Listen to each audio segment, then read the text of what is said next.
こんにちは、くぬぎ家です。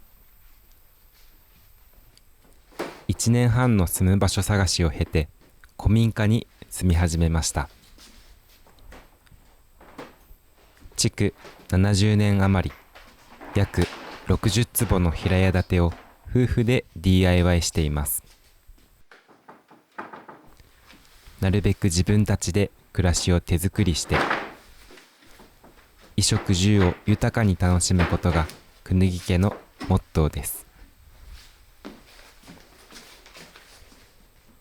おかげで何をやるにしても時間がかかりすぎるのが課題ですが、時間をかけて何かをすることが一番の贅沢だと思う今日この頃。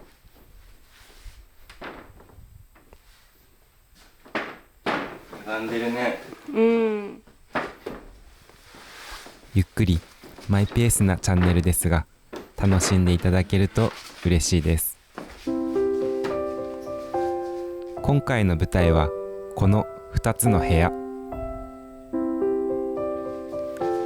床を剥がすために荷物を全部移動させます。古民家って部屋の数が多いですよね。昔は家族の人数が多かったからなのでしょうか。仕切りをなくして吹き抜けにするのも良さそうですが、この部屋の一つ一つに意味を持たせるのも面白そう。書斎、機織り部屋、わら細工部屋、あとは発酵部屋とか。片付けや解体は単純作業だからこそ、頭の中ではいろんな想像をします。何が実現するかはこれからのお楽しみ。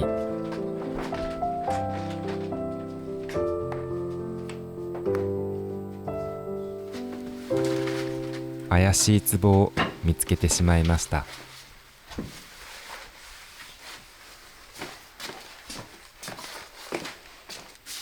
ドキドキしながら開封してみます。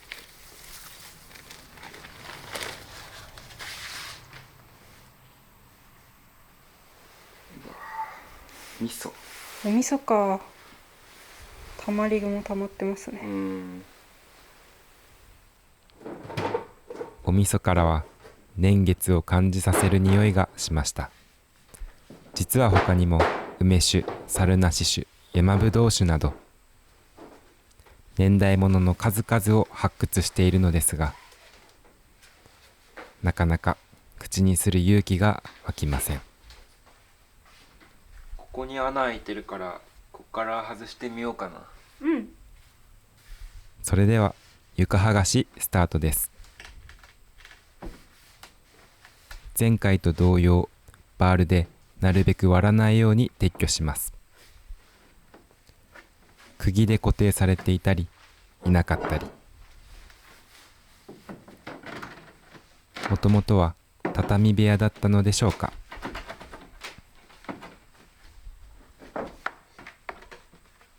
仕切りの壁が邪魔をしてなかなか抜ききれません。ダメかな。抜けないか。こっちを上げたらバールを工夫して使ってみます。いけた。解体を進めれば進めるほどどんどん家っぽさが失われて、まるで工事現場のような風景になっていきます。一抹の不安は残りますが、一旦決めたら躊躇はしません。僕たちはここに住む前、1年間軽バンで暮らしていました。寝場所、風呂、トイレを毎日探す日々。不便だけど幸せな生活でした。最悪の事態になったらまた軽バンを買って庭で暮らそうと、半分冗談半分本気で笑いながら話しています。もちろん完成させるつもりは満々ですが、失敗してもなんとかなるから大丈夫。そう思えるから挑戦できます。さて、難航していた板剥がしでしたが、ようやく原因を発見しました。こっちの部屋の板とつながっておりました。だから取れなかったんだね。うん。壁を挟んで板がつながっていたから外しづらかったのです。両側から引っ張って1枚ずつ抜いていきます。仕組みが分かれば作業はうんと楽になりますね。壁を解体してから床を剥がせば楽なのですが、できれば壁は残して活用したいので頑張ってでも抜き取ります。どこを残してどこを変えるか、こうやって体を動かすより頭で考えている時間の方が長いです。この工事は誰かのためではなく自分たちのため。いくらでも妥協はできるし、反対にいくらでも時間をかけられます。世の中一般的には家って完成させてから住むものだと思います。でも僕らは住みながら手をかけていくので、工期が明確に決まっていません。住みながらより良い暮らしを想像して家を手直しする。そういう意味では永遠に完成することはありません。ここに住んでいる限り暮らしを豊かにする努力をし続けるからです。日々繰り返される衣食住の営みの中に、自分たちが住む家の修繕という作業がある。そんな感覚で暮らしています。時間を積み重ねるほどより良くなっていく。家も暮らしも人生もそんな風でありたいものです。さて、苦労していた長い板はようやくあと2枚。10倍速でゴールまでお届けします。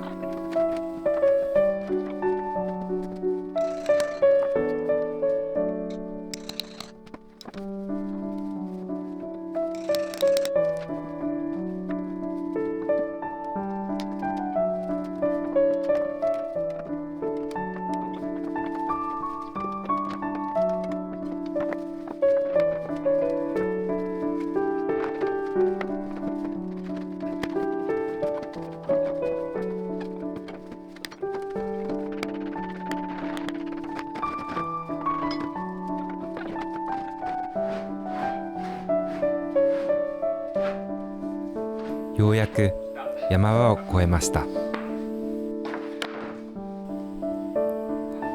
最後はここの板を取って終了です。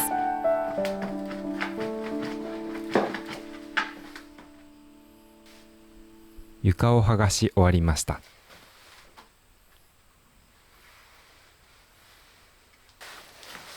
結構腐ってるところは腐ってるね。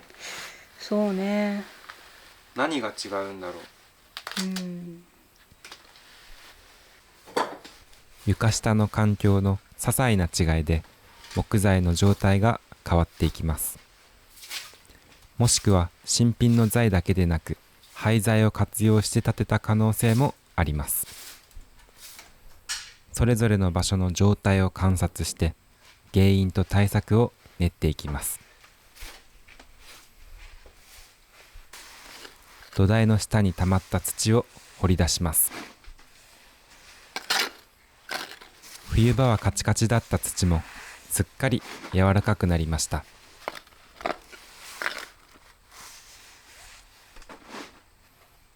移植ゴテでかき出しながら凸凹の地面を大体で鳴らします。小屋にあった空の肥料袋に詰めて外に運び出します。だんだんスペースがなくなってきました。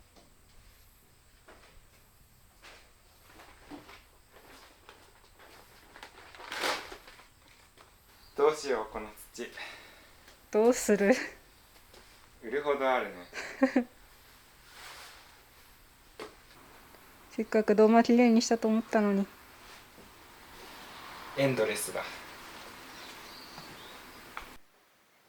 頭を悩ませてばかりだとはかどらないので、おいしいものを食べて心と体をリフレッシュしましょう。雑穀高きびのミートソースを作りました。ホットサンドにしていただきます。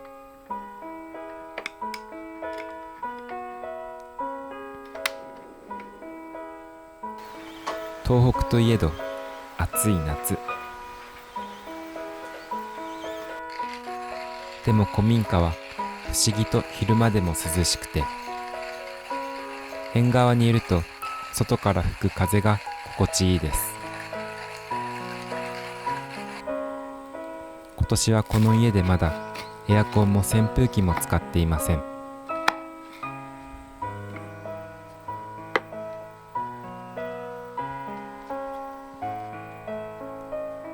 縁側が一番気持ちいい季節は絶対に夏だと思います。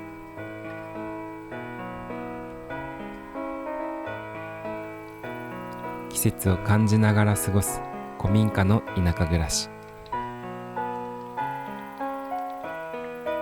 まだまだ始まったばかりで何もかも整っていませんが、